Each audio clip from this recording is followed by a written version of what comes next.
O vulcão, localizado no extremo leste da Rússia, entrou em erupção nesta quarta-feira. Equipes de resgate já haviam informado na semana passada para que não visitassem o local do vulcão devido ao aumento da atividade sísmica. O vulcão despertou por causa, ou após, melhor dizendo, um terremoto de magnitude 8,8 atingir a região. Você se lembra, a gente falou bastante sobre isso no Acorda Metrópolis de ontem. O tremor teve início na Península Russa, danificou edifícios e embarcações e resultou em tsunamis na Rússia, no Japão, no Havaí e em outras partes dos Estados Unidos, também tudo na quarta-feira.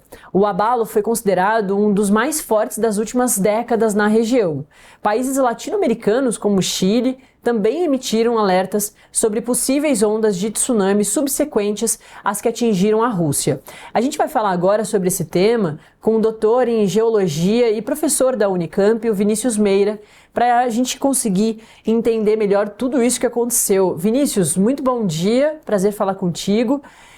Que coisa assustadora! Ontem teve terremoto, tsunami, vulcão em erupção. E até, obviamente na internet, os brasileiros são muito espirituosos, viram lá ressaca no Rio de Janeiro, ondas maiores em Santos, já ficaram completamente alarmados de ser, sei lá, o fim do mundo. Bom dia, Vinícius. Bom dia, Natália. É um prazer estar aqui conversando com você. Como é que a gente explica isso? A gente sabe, já viu isso acontecendo em outras situações, de um terremoto realmente gerar ali as tsunamis. Mas essa questão do vulcão pode ter relação também com o terremoto? E claro, já na resposta pode falar sobre a intensidade do terremoto, que foi realmente impressionante, um dos maiores das últimas décadas. Bom, Natália, aquela região, da Rússia e tal, ela compõe uma região grande chamada de Círculo do Fogo, onde tem muita atividade sísmica e atividade vulcânica, né? Isso inclui o Japão, inclui toda a Rússia, indo para o oeste dos Estados Unidos, chegando até aqui na Cordilheira Andina, no Chile, Peru e indo até lá para sul. Então, esses fenômenos geológicos eles são comuns e acontecem por conta da situação geológica dessa região de interação de limites de placas tectônicas, onde existem sim a possibilidade e a frequência desses episódios acontecerem é maior, né? Então, esses sismos ou os terremotos acima de 8, quase 9, eles são mais raros no nosso tempo humano aqui, mas no tempo geológico nessas regiões tectonicamente ativas, que é o caso da península lá do leste da Rússia, são comuns no tempo geológico, né? Então, esse vínculo com as ressacas do Rio de Janeiro não tem vínculo com o tsunami, porque o Oceano Atlântico está um pouco protegido, dessas ondas que vêm lá do Pacífico, mas tem a ver com essa instabilidade atmosférica mesmo, dessa massa de ar polar que está chegando aqui no sudeste do Brasil, né? Então não tem vínculo nenhum e a gente está numa situação tectônica aqui, que dá para ver até nesse mapinha que está aparecendo aqui, privilegiada, com intensidades e frequências de terremotos bem baixas, porque estamos no meio de uma placa tectônica. Pois é, esse é um outro assunto importante, porque sempre que surge, um novo terremoto, tsunamis, o Brasil fica sempre comemorando muito, falando que está num lugar privilegiado dessas situações, desses desastres climáticos não acontecerem aqui. A gente pode continuar tranquilo, né, professor? E aí eu queria que você falasse um pouquinho mais sobre essa região, do Círculo de Fogo do Pacífico, porque tinham esses alertas dos tsunamis no Japão, Havaí, algumas partes dos Estados Unidos, mas a gente não viu isso sendo devastador como foi a expectativa. Inclusive, disseram, que não tivemos relatos de mortes, de feridos, porque os alertas funcionaram muito bem e fizeram com que as pessoas conseguissem sair das suas casas, procurarem os lugares mais seguros. Então, a gente pode dizer que essa situação ali já acabou ou não? a gente ainda pode ter algumas desses reflexos nos próximos dias? Então, Natália, isso é uma coisa interessante, que como a gente não tem muito esse problema, como a gente não está numa região tectonicamente ativa, a gente não aprende isso na escola desde pequenininho. É. Então, nesses países que estão próximos dessa região, desde pequenininho eles têm treinamento para fuga de tsunami, coisa desse tipo, e um monitoramento muito bom, né, desses sismos todos e alertas bem estabelecidos internacionalmente, né? Então eles têm rotas de fuga para todas essas cidades litorâneas nessa região toda, né? E eles têm treinamento desde os pequenininhos, né? Então isso é uma coisa de rotina para eles, né? Então a gente está nessa situação, a gente não conhece muito essa rotina porque a gente está numa região relativamente estável geologicamente, né? Então eu acho que esse terremoto ele teve uma magnitude alta, mas ele aconteceu numa região com densidade populacional muito baixa, né? Então, por isso a gente vê menos mortes, desastres menores e tal, e também com relação a esses planos de fuga, né, que essas regiões todas têm já bem estabelecidas, né? Então, a gente vê esses grandes terremotos que causam muitos danos e mortes, os danos são maiores nessas regiões com populações, né, com densidade populacional maior e com infraestruturas menos preparadas também, né? Então tem uma relação direta entre danos e mortes também em relação a países ricos e pobres, né? Nessas regiões tectonicamente ativas, né? Então a gente teve um exemplo recente do terremoto no Haiti de 2010, que a magnitude não foi tão alta como essa, de 8,8, acho que foi 7,8, né? Que já porque essa escala é logarítmica, né? Então é 10 vezes menor a magnitude do tremor lá, mas a infraestrutura daquela região densamente populada era muito precária, então os danos são muito maiores, né? Foram muito maiores. Então a gente vê isso e os terremotos mais altos registrados, acima de 9 e tal, né? Um pelo menos foi aqui no Chile, né? O terremoto com magnitude mais alta, de 9,5, foi aqui em 1960, né? Na região de Biobío, no Chile, que também causou muito dano e muitas mortes, por conta também de uma infraestrutura precária, né? Magnitude alta e infraestrutura precária.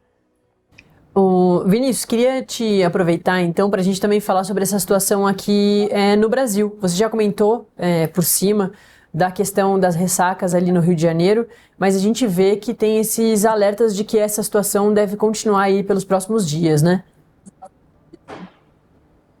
Isso, os problemas geológicos que nós não temos muitos problemas vinculados a sismos, a terremotos, né, de magnitudes mais altas.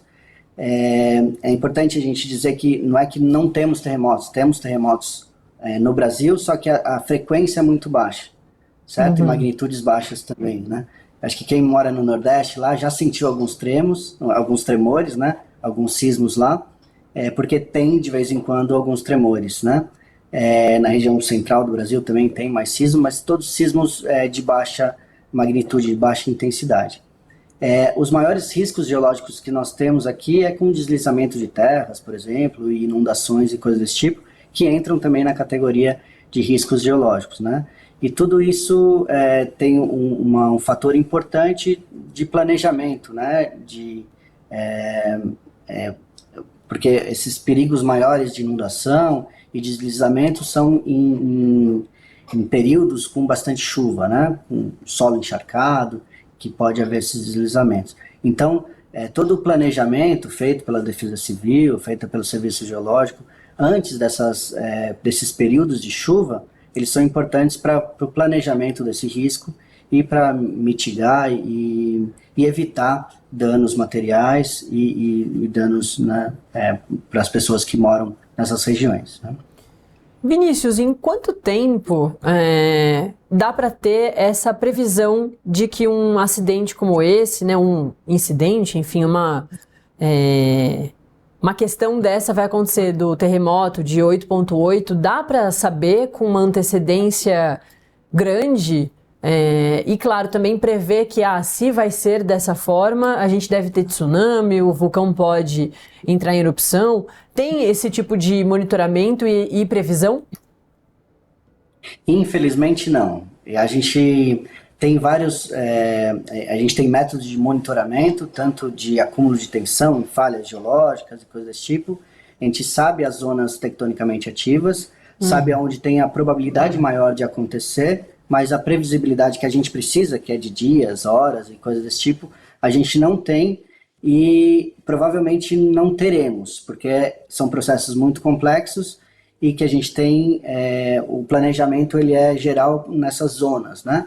Então essa previsibilidade, a gente pode ter uma previsibilidade que vai acontecer um terremoto hoje no Círculo de Fogo, certo? Mas não dá para eu precisar a magnitude e é uma zona, né, bastante grande, uma região bastante grande, certo? Então a gente não tem métodos de monitoramento, a gente monitora vulcões e coisas desse tipo, a gente sabe que pode acontecer, mas não conseguimos precisar do jeito que a gente precisaria para ter essa contenção de danos e coisas desse tipo. Não dá para a gente não ter a previsibilidade de daqui 2 dias ou daqui horas vai acontecer um sismo ou uma erupção vulcânica, por exemplo. Bom, então o que mais pode ser feito é de justamente treinar as pessoas, né, que estão nessas regiões que podem ter, né, terremotos fortes, com tsunamis. O governo está muito atento também, né, a isso, a esses alarmes, para que as pessoas consigam sair de suas casas. Imagino que então a melhor medida seja esse treinamento e essa atenção do governo, o reforço desses alarmes, né? Isso, o planejamento tanto de infraestrutura, né, com tecnologia para suportar tremores e coisas desse tipo, e também planejamento de rotas de fuga com esses alertas todos organizados, né? E a gente tem sistemas de alertas internacionais muito bons, né, coordenados até por uma instituição dos Estados Unidos, o NOAA, que faz os alertas, né, e passa coordenado aos outros países, como foi o caso que aconteceu agora, né? A gente não consegue saber com certeza se vai ter tsunami ou não, né, nessas regiões todas do Pacífico, tal, porque também tem vários fatores que podem influenciar na propagação dessas ondas do tsunami, mas o melhor é se prevenir, né? Então faz o alerta para todo mundo se desloca das zonas costeiras para preservar caso aconteça um tsunami, né, maior, com danos entrando para dentro do continente. Quanto tempo esse alerta se mantém, Vinícius? A gente viu que, inclusive, outras regiões já até foram retiradas. No primeiro momento, fizeram esse alerta das tsunamis para várias regiões e algumas foram retiradas. Mas outras, a tsunami ainda pode acontecer. Em quanto tempo isso pode acontecer? E essas pessoas podem voltar para suas casas? É um processo demorado? Eu completamente leiga, achei que era uma coisa muito instantânea. Ela não é tão demorado, mas seria o tempo que essas ondas demoram para se propagar do ponto onde houve o tremor até as regiões costeiras. Então demoram horas ou poucos dias. O que existem também são os tremores secundários, depois desse tremor principal, tem esses tremores secundários. Esses têm o potencial de gerar tsunamis grandes é menor, porque tem magnitudes menores, né? Mas se você pensar numa dessas piscinas de lona que a gente tem, de criança e tal, se a gente pegar numa ponta dela e dar uma balançada, uma só, né, e ver como essas ondas da piscininha vai se propagar, é o que acontece com o tsunami, né? O tremor ele vai gerar um deslocamento de água, né, na parte de baixo do mar. Esse deslocamento da água ele vai se propagar pelo oceano. né? Conforme essas ondas vão interagindo com a borda da piscina, por exemplo, ela vai se dissipando energia, vai perdendo energia, e aí isso vai diminuindo a propagação dessas ondas ao longo do oceano que ela está se propagando. E Vinícius, aqui a gente está falando dessa questão geológica, mas imagino que nessa propagação possa influenciar também a questão climática. Se chove mais, se chove menos, se tem mais vento, ou não. Nessa questão de todas essas reações, né, aos terremotos, as tsunamis, o vulcão, a questão climática não influencia ou não piora? Eu acho que não piora, não. Natália, eu não saberia afirmar isso com 100% de certeza, mas é um processo que ele é pontual, ele vai gerar esse deslocamento da água, mas todo o sistema atmosférico tal, ele tem na sua dinâmica que vai, se interferir alguma coisa, interfere pouco. Perfeito. Eu conversei com o Vinícius Meira, que é o nosso geólogo aqui, que estava nos explicando tudo isso que aconteceu lá na Rússia. A gente pode ficar tranquilo que essas ondas grandes no Rio de Janeiro não tem nada a ver com o que aconteceu lá na Rússia, mas sim, ainda tem alertas de tsunami em algumas regiões distantes da Rússia, como por exemplo em algumas partes ali dos Estados Unidos. Também mais próximo ali da Rússia, o Japão, enfim, ainda tem alguns alertas, mas que a situação não foi tão ruim em relação às pessoas, justamente porque os alertas funcionaram e eram regiões com poucas pessoas, né, regiões rurais, enfim, com a densidade demográfica menor. Obrigada, Vinícius. Até uma próxima. De nada, Natália. Obrigado. Até a próxima. Vamos mudar de assunto? Vamos falar agora de São Paulo, de Brasil e de São Paulo, porque a gente tem atualização